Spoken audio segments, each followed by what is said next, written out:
అనకాపల్లి జిల్లాలో అవినీతి నిరోధక శాఖ అధికారుల వేటలో వీఆర్ఓ చిక్కాడు. రైతు భూమి మ్యుటేషన్ కోసం 3 లక్షల రూపాయలు డిమాండ్ చేసిన వీఆర్ఓ అడ్వాన్స్ గా ₹1,50,000 తీసుకుంటూ రెడ్ హ్యాండెడ్ గా పట్టుబడ్డాడు. వివరాల్లోకి వెళ్తే అవినీతి నిరోధక శాఖ వలలో వీఆర్ఓ ₹1,50,000 లంచం తీసుకుంటూ రెడ్ హ్యాండెడ్ గా పట్టివేత. అనకాపల్లి జిల్లాలో అవినీతి నిరోధక శాఖ అధికారుల వేటలో వీఆర్ఓ చిక్కాడు. రైతు భూమి మ్యుటేషన్ కోసం 3 లక్షల రూపాయలు డిమాండ్ చేసిన వీఆర్ఓ అడ్వాన్స్ గా ₹1,50,000 తీసుకుంటూ రెడ్ హ్యాండెడ్ గా పట్టుబడ్డాడు. వివరాల్లోకి వెళితే అనకాపల్లి జిల్లా బుచ్చయ్యపేట మండలం పి భీమవరం గ్రామానికి చెందిన వీఆర్ఓ పోతల శంకర్రావు ఒక రైతుకు చెందిన 3 ఎకరాల భూమి రీసర్వేలో వేరొకరి పేరుతో నమోదైందని సరిచేయడానికి 3 లక్షల రూపాయలు కావాలని డిమాండ్ చేశాడు. ముందుగా ₹1,50,000 అడ్వాన్స్ గా ఇవ్వాలని ఒత్తిడి తెచ్చినట్లు సమాచారం. దీంతో బాధిత రైతు అవినీతి నిరోధక శాఖ అధికారులను ఆశ్రయించాడు. అధికారులు ప్రణాళిక ప్రకారం ఈ రోజు పి భీమవరం సచివాలయం వద్ద రైతు డబ్బులు అందజేస్తుండగా వీఆర్ఓ శంకర్రావును రెడ్ హ్యాండెడ్ గా పట్టుకున్నారు. ఈ దాడిలో డీఎస్పీలు హర్షిత, రమణమూర్తి మరియు సిబ్బంది పాల్గొన్నారు. వీఆర్ఓ వద్ద నుండి ₹1,50,000 స్వాధీనం చేసుకుని కేసు నమోదు చేసినట్లు అధికారులు తెలిపారు. ఈ ఘటనతో స్థానికంగా కలకలం రేగింది. భూ సంబంధిత వ్యవహారాల్లో అవినీతిపై అధికారులు మరింత నిఘా పెంచనున్నట్లు వెల్లడించారు. మన యాంటీ కరప్షన్ బ్యూరో తరఫున హర్షిత నినే డిఎస్పీని, తర్వాత రమణమూర్తి డిఎస్పీ గారు ఈరోజు ఒక ట్రాప్ జరిగింది.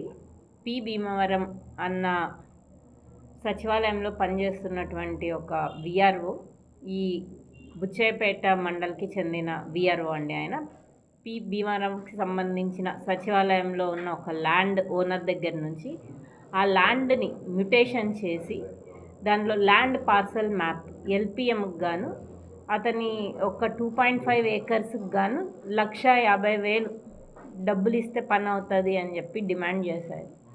సో ఈరోజు అది మాకు రెడ్ హ్యాండెడ్గా ఏసీబీ వారు వచ్చి పట్టుకున్నామండి. Thank you very much. ఈ వీఆర్ఓ పేరు పోతల శంకర్రావు. ప్రజెంట్ అయితే ఆయన వీఆర్ఓ గానే 2008లో రిక్రూట్ అయ్యారు. అది కొంచెం కాన్ఫిడెన్షియల్ అండి, ఎందుకంటే కంప్లైంట్ ఇచ్చిన వాళ్ళ డీటెయిల్స్ బయటకు పెడితే వాళ్ళకి ప్రాబ్లం అవ్వచ్చు కదా ఫ్యూచర్. ఏమండి? ₹1,50,000.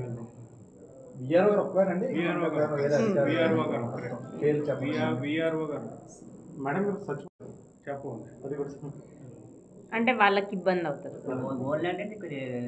Own land.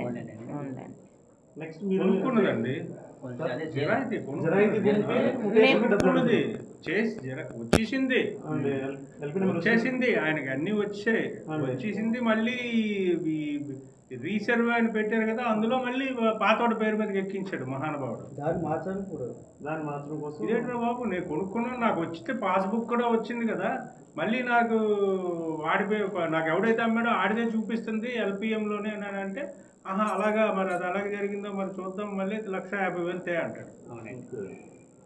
అర్థమైందా మీకు? ఇది అన్యాయం కదా. ఇదండి. సో ఇందు మూలంగా మీ అందరికీ మీ ద్వారా తెలియజేయాల్సింది,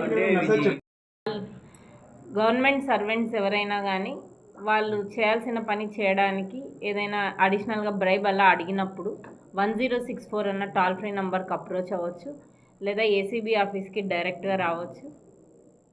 వాళ్ళకి మీరు రక్షణ కల్పిస్తాం.